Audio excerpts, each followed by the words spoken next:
Hello students, my self Jitendra Shukla. आज हम बात करेंगे स्टोइकियोमेट्री एंड लिमिटिंग रिएजेंट। ये क्या होता है, चलिए इससे समझने की कोशिश करते हैं। अगर मान लीजिए मैंने H2 और O2 को आपस में मिला दिया है तो बनेगा क्या सर? बिल्कुल पानी बन जाएगा। हालांकि ये रिएक्शन नॉर्मल नहीं हो पाएगी कि आप H2 को और O2 को आपस में मिला दें तो बन जाए।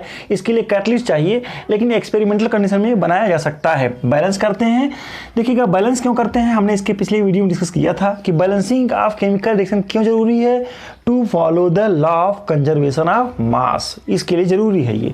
तो बैलेंस करते हैं तो 2 एटम ऑफ हाइड्रोजन है, 2 एटम ऑफ ऑक्सीजन है। आप ऐसे भी कर सकते हैं इसको, 1 molecule of hydrogen, 1 molecule of oxygen है।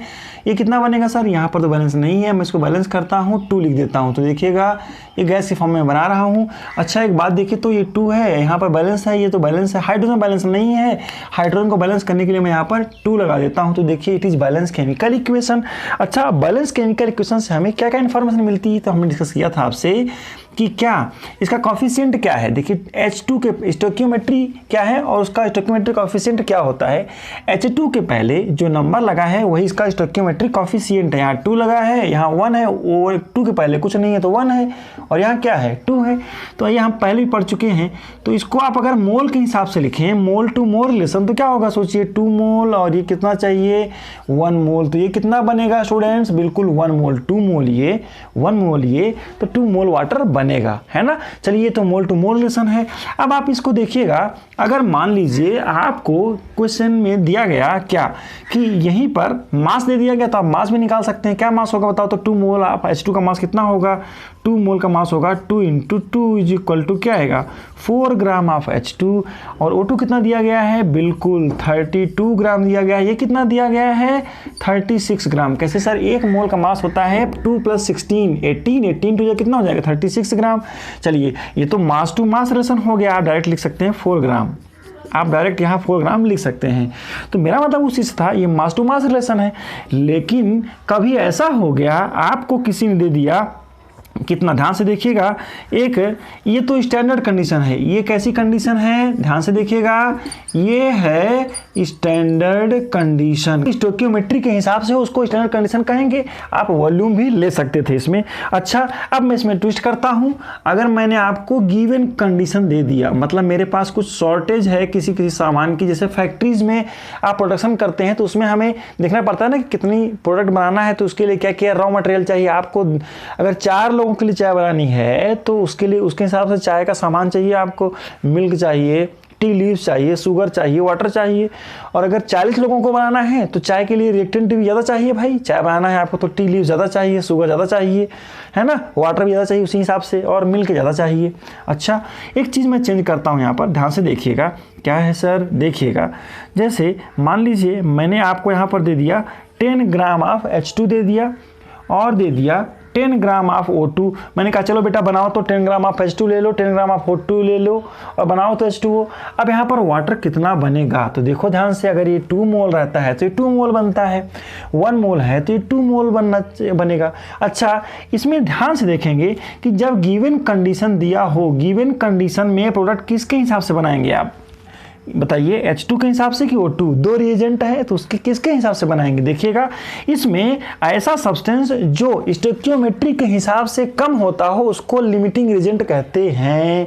फिर से सुनिएगा, क्या सर? देखिएगा ये 2 मोल है, ये 1 मोल, तो 2 मोल बनेगा। अच्छा, अब ये 10 ग्राम है तो नंबर ऑफ मोल में निकालता हूँ तो कितना हो जाएगा? गिवन मास अपान मोलर मास है तो क्या होगा बोलो तो यार? 2 इज इक्वल टू आंसर क्या आएगा? 5 मोल आएगा। इसका नंबर ऑफ मोल क्या होगा? तो N ऑफ O2 क्या हो जाएगा बताओ? तो गिवन मास अपान मोलर मास। 32 O2 को लेना ना, सिर्फ 32 मैं लूँगा। इसका क्या हो जाएगा? सोचो बेटा जल्दी से बताओ तो क्या हो जाएगा।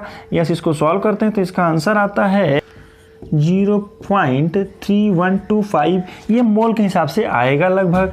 तो आप देखिएगा इसमें इसको होना कितना चाहिए था? देखिएगा, जितना मोल ये लगता है उसके हाफ मोल ये होना चाहिए था। मतलब अगर ये 5 मोल है तो इसको 2.5 मोल होना चाहिए था एज पर स्टोइकियोमेट्री।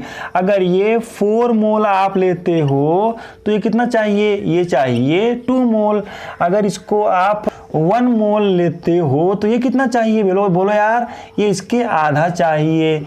ये आपको समझ में आ रहा होगा। सर कैसे मालूम, एज पर स्टोइकियोमेट्री, है ना, स्टोइकियोमेट्री है किसी रिएक्शन में उसके स्टोइकियोमेट्रिक कॉफिशिएंट के बेस पर जो रेशियो दिया होता है उसी को कहते हैं स्टोइकियोमेट्री, और ये सब स्टोइकियोमेट्रिक कॉफिशिएंट है।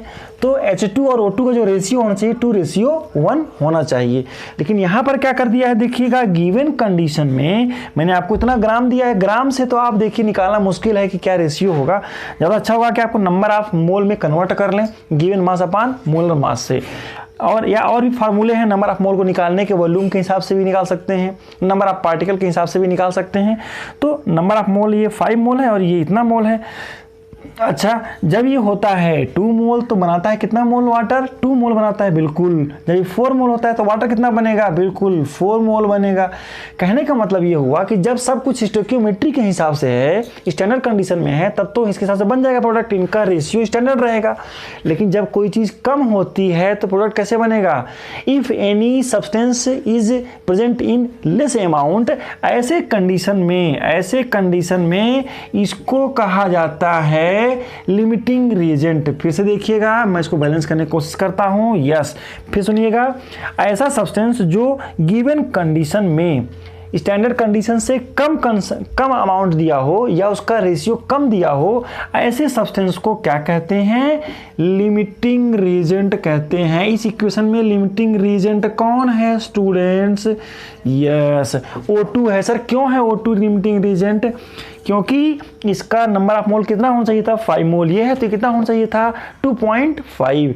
तो लिमिटिंग रिएजेंट का एक लाइन का डेफिनेशन यहाँ पर लिखेंगे, क्या लिखेंगे, the substance which consumes first in the chemical reaction is called limiting reagent, है ना। तो समझ में आ गया होगा, ये कम है, जितना स्टोइकियोमेट्रिक कॉफिशिएंट है उसके हिसाब से ये कम है, इसका रेशियो कम दिया है, ये तो लिमिटिंग रिएजेंट है। लेकिन जो इसके हिसाब से तो ज़्यादा हो गया ना ये, तो इसको एक और नाम दिया जाता है, इसको हम लोग एक और नाम देते हैं। क्या नाम देते हैं बताओ यार, एक्सेस रिएजेंट।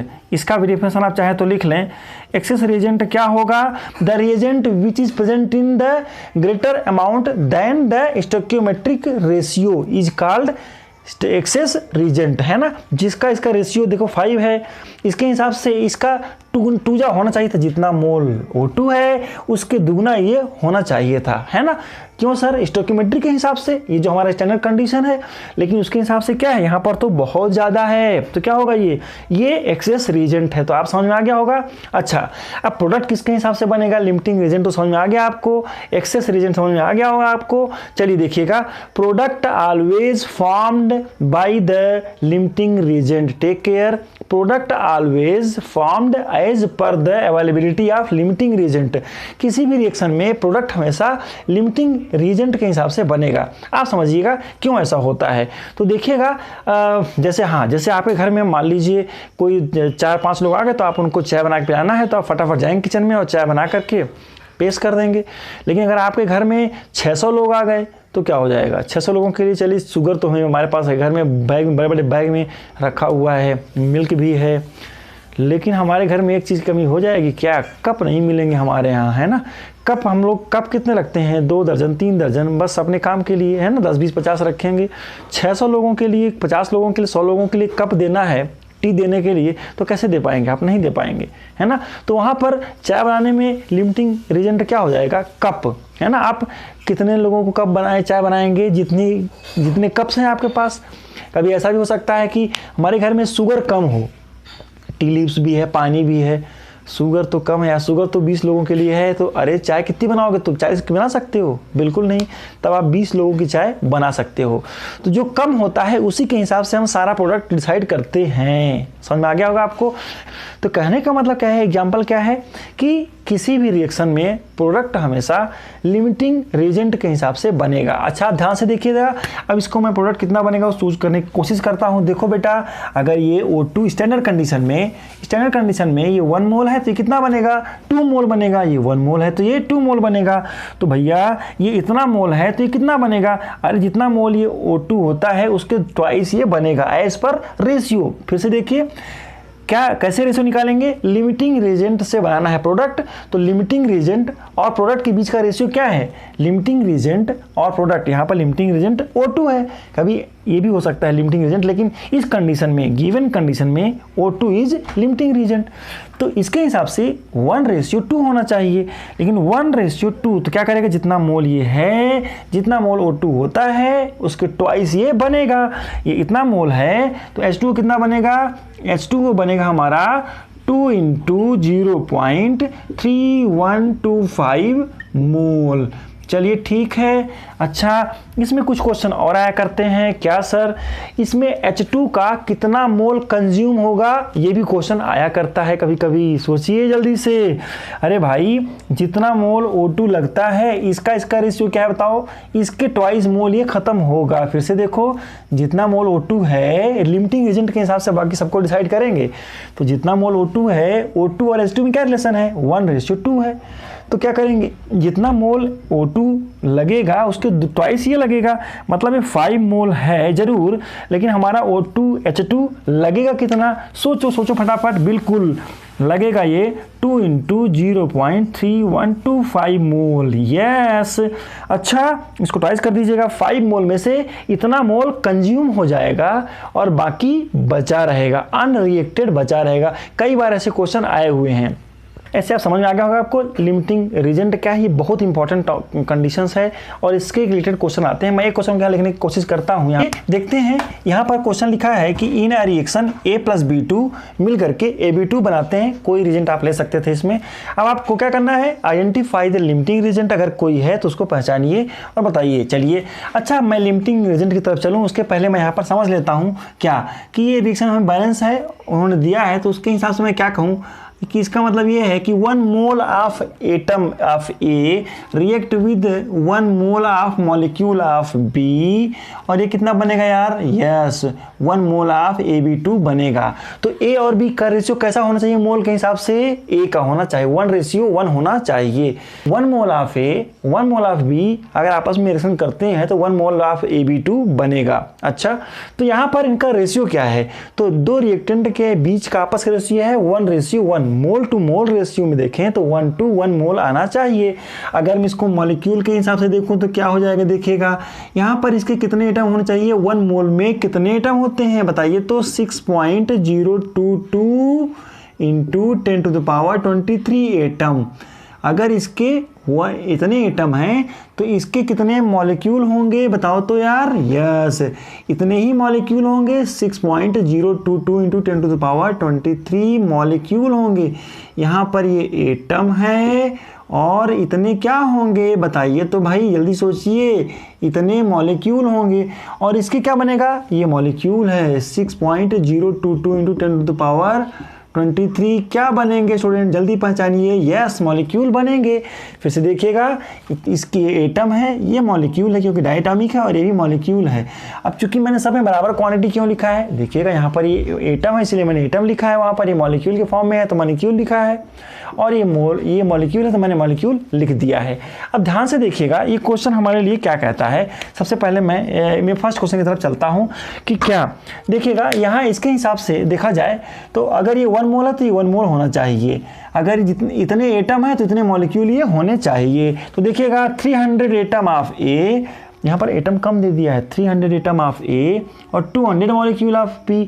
क्या है लिमिटिंग रीजन, पहचानिए, यस देखिएगा अगर ये X एटम है तो ये X मॉलिक्यूल चाहिए था यहाँ पर, तो यहाँ पर 300 एटम है तो 300 मॉलिक्यूल चाहिए था।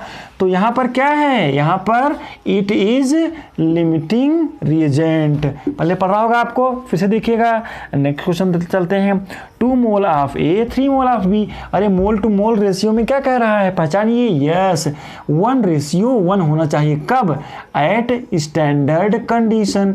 भैया ये स्टैंडर्ड कंडीशन है, तो स्टैंडर्ड कंडीशन में क्या होना चाहिए था, 1:1 होना चाहिए। तो यहाँ पर कितना दिया है, 2 मोल, ये 1 मोल, तो लिमिटिंग रीजन कौन है, पहचानिए, yes here it is LR, ये लिमिटिंग रीजन है। आप अलग से यहाँ पर लिख देंगे, है ना। 100 एटम ऑफ एटम और मॉलिक्यूल की बात आ गई, 100 atom of A 100 molecule of A। मैंने यहाँ लिखा था कि X एटम ऑफ A और X मॉलिक्यूल ऑफ B, यहाँ तो एक्स और एक्स सेम आ रहा है, यहाँ पर एटम है, यहाँ मॉलिक्यूल है, यहाँ पर 100 एटम है, 100 मॉलिक्यूल है। अच्छा, इसका मतलब ये है कि यहाँ पर नो लिमिटिंग रिएजेंट, जो हमारा स्टैंडर्ड रेशियो है उसी के हिसाब से दिया हुआ है, तो नो लिमिटिंग रिएजेंट। अच्छा, आगे चलते हैं, ये भी हो गया। आगे चलते हैं, ध्यान से देखिए, एक बड़ा इंपॉर्टेंट कॉन्सेप्ट है ये, इसमें आपको आसानी समझ में आ जाएगा। 5 मोल ऑफ ए और 2.5 मोल ऑफ बी। अब देखिए मोल के हिसाब से रेशियो क्या कहता है, अरे 1:1 होना चाहिए मोल के हिसाब से। तो 5 mole of A 5 mole of B होना चाहिए था। कौन कम है, जो कम होता है वही लिमिटिंग एजेंट होता है। तो यहाँ पर क्या हो जाएगा, yes, here B is limiting reagent, LR है ना, क्योंकि इसकी क्वांटिटी कम है। 2.5 mole of A 5 mole of B. इस क्वेश्चन में क्या हो रहा है, 2.5 mole of A 5 mole of B. कौन कम है, एच पर स्टोइकियोमेट्री 1:1 होना चाहिए भैया, यहाँ पर तो ये कम है, तो यहाँ पर ए क्या होगा, LR, that is limiting reagent. कभी कभी ऐसे क्वेश्चन दिए हों आपको कि उसमें पूछा जाए कि what amount of product is form, तो पहले आप उसमें नंबर ऑफ मोल निकाल लें, नंबर ऑफ मोल से मोल का रेशियो देखें और उस हिसाब से कितना प्रोडक्ट बनेगा वो भी आप कैलकुलेट कर सकते हैं। अच्छा, मैं यहाँ पर एक क्वेश्चन दे रहा हूँ, प्लीज पे अटेंशन। मैं आपको यहाँ क्वेश्चन दे रहा हूँ कि N2 और H2 आपस में कंबाइन करते हैं तो बनाते हैं NH3, अमोनिया बनता है, हम सबको पता है।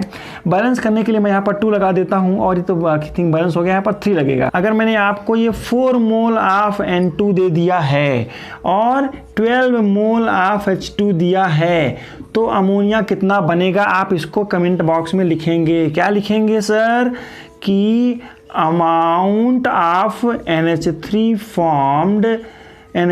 फॉर्म्ड क्या होगा, इज इक्वल टू डैश मोल। इतना पता करके मुझे बताएंगे। फिर से 4 मोल N2 दिया है, 12 मोल ऑफ H2 दिया है, तो what mole of ammonia will be formed. ये आपका होमवर्क है, इसको कमेंट बॉक्स में मेंशन करेंगे।